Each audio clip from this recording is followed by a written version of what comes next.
मराठी कथा एक होता राजा भाग दुसरा। जेवलास का? जेवलास ना? नको आई, भूक नाही आज। का रे, काय झालं? बाहेर खाऊन आलास का काही? नाही, पण नको आज जेवायला। बरं ठीक आहे। आईला त्याचा स्वभाव माहीत होता, काही झालं तरी मनातलं सांगणार नाही कधी। आईने सगळी जेवणाची भांडी झाकून ठेवली। राजेशला कळलं आपण जेवलो नाही तर आई सुद्धा जेवणार नाही। तसाच तो उठला आणि चल जेवायला बसू। आई हसली त्यावर। मनात नसताना सुद्धा केवळ आईसाठी तो जेवायला बसला असा होता राजेश। भोळा अगदी पुढचे 2 दिवस तसंच अगदी राजेश गप्पच होता। मंगेशला समजत नव्हतं की नक्की काय झालं आहे ते। ऑफिसचं काम झालं की निघायचे घरी, नीलमची वाट बघणं नाही की तिला कॉल नाही। 3रा दिवस तसाच गेला राजेशचा, शांत अगदी। काम झालं ऑफिसचं आणि नेहमीसारखा निघाला मंगेश बरोबर घरी। त्याच दिवशी पण नीलम त्याला सकाळपासून कॉल करत होती, एकदाही त्याने कॉल उचलला नाही। न राहूनही मग तिने मंगेशला कॉल करून राजेशबद्दल विचारलं। नक्कीच काहीतरी भिनसलं होतं राजेशचं, म्हणून त्याने नीलमचा कॉल उचलला नसेल। त्यासाठी राजा सकाळपासून बॉस सोबत आहे म्हणून त्याने कॉल उचलला नाही असं खोटं सांगितलं। नीलमचा कॉल कट करून तो राजेश जवळ आला। मोबाईल तर शेजारीच होता। राजेश कामात गुंतलेला मोबाईल उचलून त्याने चेक केला। 22 मिस कॉल नीलमचे। राजेश कामातच। अरे राजेश, माणसा आहे का जमिनीवर? तेव्हा राजेशने एक थंड नजर टाकली मंगेशवर। अबे काय झालंय तुला? राणी कधीपासून कॉल करते आहे तुला? हे बघ 22 मिस कॉल आहेत। कुठल्या जगात आहेस रे? मंगेशकडं न बघता त्याने उत्तर दिलं आणि पुन्हा कामात लक्ष घातलं त्याने। काय झालं याला? पहिला तर कधीच वागला नाही असा, आणि नीलमचा फोन असं कधीच झालं नाही की त्याने कॉल रिसीव्ह केला नसेल। मग आज का? मंगेश विचार करत करत त्याच्या जागेवर जाऊन बसला। संध्याकाळ झाली तरी नीलम त्याला कॉल करत होती। 2दा कॉल रिसीव्ह केला नाही राजेशने। त्यानंतर मोबाईल बंद करून ठेवला। मंगेश सर्व पाहत होता। मंगेशला कॉल आला नीलमचा। अरे राजा कॉल रिसीव्ह का करत नाही? आणि आता तर स्विच ऑफ येतो आहे। अजूनही तो बॉस बरोबर आहे का ग? हो ग, सकाळपासून तो आतच आहे बॉसच्या कॅबिनमध्ये। तुझं काही काम होतं का? नाही रे, असंच। तुम्ही निघत आहात का दोघे? मी थांबते, मग बस स्टॉपवर या दोघे, कारने जाऊ घरी। ओके म्हणत मंगेशने कॉल कट केला। राजा येतो आहेस ना? नीलम वाट बघत आहे। तू जा पुढे, मला थोडा वेळ लागेल। चल ना राजा चल ना। उद्या कर कामते, चल लवकर। मंगेश खरंच जा, मला वेळ आहे निघायला अजून। प्लीज जा ना, जा। नाराजीने मंगेश निघाला। बस स्टॉपवर नीलम वाट बघत होती। हाय मंगेश, हाय। अरे राजा कुठं आहे? नीलम राजेशला शोधू लागली। अगं सॉरी, त्याला जरा काम आहे म्हणून थांबला आहे तो। ओके, चल मग तुला सोडते घरी।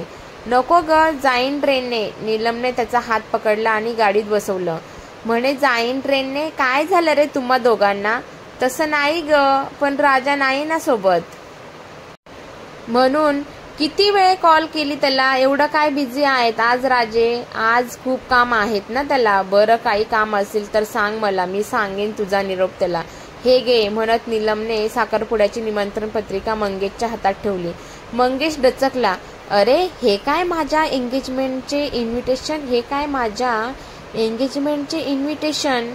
मंगेशला धक्का बसला। नीलमकडे बघत राहिला। अरे असा काय बघतोस? जसं काही तुला माहीतच नाही। मला कसं कळणार? राजा बोलला नाही तुला? मंगेशने नकारार्थी मान हलवली। त्याला तर पहिलं सांगितलं आणि त्यालाच पहिलं इन्व्हिटेशन द्यायचे होते म्हणून तर कॉल करत आहे सकाळपासून। मंगेश अजून त्या धक्क्यातूनच सावरला नव्हता। पण तुझं नशीब चांगलं आहे, तुला पहिलं इन्व्हिटेशन। मंगेश खोटं हसलं। अभिनंदन, थँक्स। नक्की यायचं? हो नक्की। मंगेश निमंत्रण पत्रिका पाहू लागला। स्वप्नील दामले म्हणजे ब्राह्मण ना? मंगेशने विचारलं। हो का रे? नाही, सहज विचारलं। तू बोलायचीस ना, आमच्या जातीचा पाहिजे घरच्यांना। 96 कुळी मराठा, मग आता ब्राह्मण म्हणून विचारलं. त्यावर नीलम काही बोलली नाही. शांतता थोड्या वेळाने नीलम बोलली. पप्पांच्या ओळखीचा आहे तो. चांगलं स्थळ आहे म्हणून आवडलं पप्पांना. तो इंजिनियर आहे. दुबईला असतो. कधी कधी मुंबईला येतो. मोठे मोठे प्रोजेक्ट केले आहे त्याने. मग घरी आवडला तो. आणि तुला? हा, चांगला आहे. मला सुद्धा बाहेर जायचे होते, इंडिया बाहेर. मग बरं झालं ना? नीलम हसली. ओके, ठीक आहे, छान. राजेशला निमंत्रण पत्रिका कधी देऊ? तुझ्याकडे दिली असती, पण मला स्वतः त्याला द्यायची होती. उद्या दे ना मग. नाही ना, उद्यापासून सुट्टीवर आहे मी. आपली भेट नाही होणार संध्याकाळी. 4-5 दिवस तरी. मग आईंना दे. हा, आताच जाऊ द्यायला ना, नीलम आनंदात सांगत होती. मंगेश मात्र राजेशचा विचार करत होता. हेच कारण होतं त्याच्या शांत असण्याचं. नीलम मंगेश सोबत राजेशच्या घरी आली. आई म्हणत नीलमने राजेशच्या आईला मिठी मारली. किती दिवसांनी भेट होत्या दोघी. किती दिवसांनी भेटताय दोघी. राजेशच्या आईला किती आनंद झाला. मंगेश दारातच थांबला. ए राणी, किती दिवसांनी आलीस घरी. कोणी ओरडलं का इकडे येतेस म्हणून? राजेशची आई मस्करीत बोलली. काय आई, तुम्ही पण ना, मला कोण ओरडणार? कोणी ओरडलं तरी मी काय थांबणार आहे का इकडे? यायचं. दोघीही हसू लागल्या. बरं, कधी आलीस केरळवरून? झाले 4-5 दिवस. राजा बोलला नाही काही. नाही का? नाही. काय झालं ते कळत नाही त्याला. ते असू दे आई, ही घ्या निमंत्रण पत्रिका. कसली ग? माझं लग्न ठरलं आहे आणि पुढच्या आठवड्यात साखरपुडा आहे. त्याचं आमंत्रण द्यायला आले मी. पाया पडते हा आई. नीलम राजेशच्या आईच्या पाया पडली. धक्कादायक एकदम. मंगेश दारातच होता. आईने त्याच्याकडे पाहिलं. आई, नक्की यायचं? हा हो, अजून मोठी हो, असा आशीर्वाद दिला नीलमला. चला आई, निघते मी. या निमंत्रण पत्रिका वाटायच्या आहेत ना, आणि राजाला सुद्धा सांगा. हा, येते मी. चल मंगेश, बाय म्हणत नीलम निघून गेली.